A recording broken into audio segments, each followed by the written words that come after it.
কাসিম নানতবী রহমাতুল্লাহ আলাইহি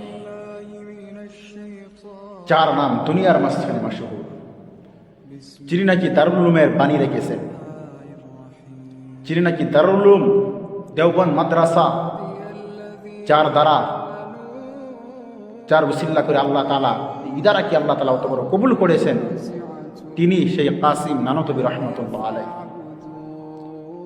যেই দারুল উলুম বিশ্বের কোনায় কোনায় মশহুর আছে, যেই দারুল উলুম যেই জায়গার মাঝখানে যাই না, ইলিমের ভান্ডার, ইলিমের কারখানা তো এখানে আছে।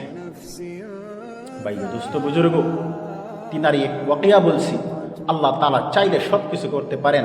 আল্লাহর উপরে আপনি ভরসা রাখেন না কেন, আপনি তো দুনিয়ার মাঝখানে আলিম মুত্তাকি কেন, আল্লাহর ওলি আপনাকে বানিয়ে দিবেন। ভাই দোস্ত বুজুর্গ, এক মাসের মাঝখানে তিনি কোরআনের হাফিজ হয়ে গেছেন। কোরআনের হাফিজ কেমন করে হয়ে গেছেন, আপনি একটু এই বিষয়টা একটু লক্ষ্য করবেন, ভালোভাবে ধ্যান দিয়ে শুনবেন। কাসিম নানতবী রহমাতুল্লাহ আলাইহি হজ করার জন্য আল্লাহর ঘর মক্কা শরীফ যাইবেন হজ করার জন্য।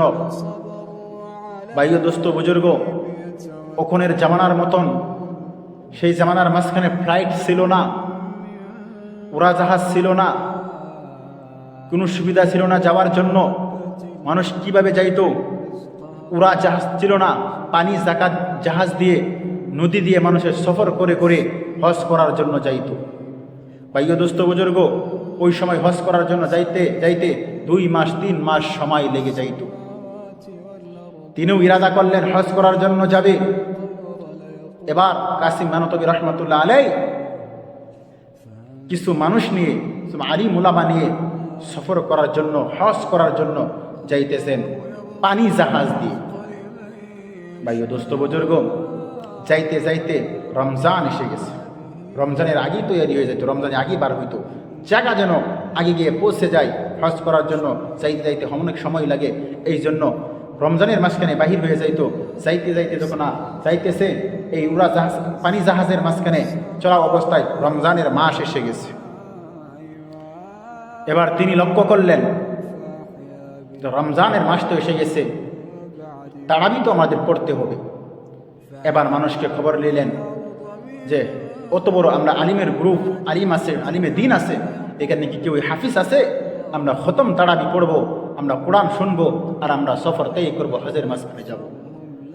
এবার লক্ষ্য করলেন, জিগাইলেন, দেখলেন ওই অত বড় গ্রুপের মাঝখানে আলিমে দিন তো আছে, কিন্তু কেউ হাফিজে কোরআন নাই।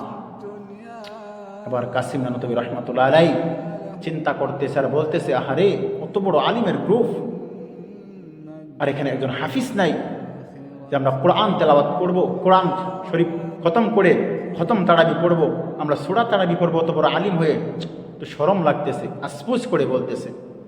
এবার তিনি কি ইরাদা করলেন? বললেন না, আমরা সূরা তারাবি পড়ব না। তিনি কি করতেন? সারা দিন কোরআন মুখস্থ করতেন, এক পারা করে, আর রাত হলে তারাবি শোনাইতেন।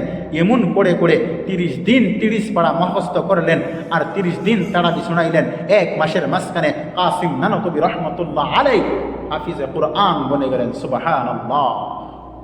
ভাই দোস্ত বুজুর্গ, মেহনত করো, চেষ্টা করো, আল্লাহ তোমার সাথে আছে, তোমাকে দিবে।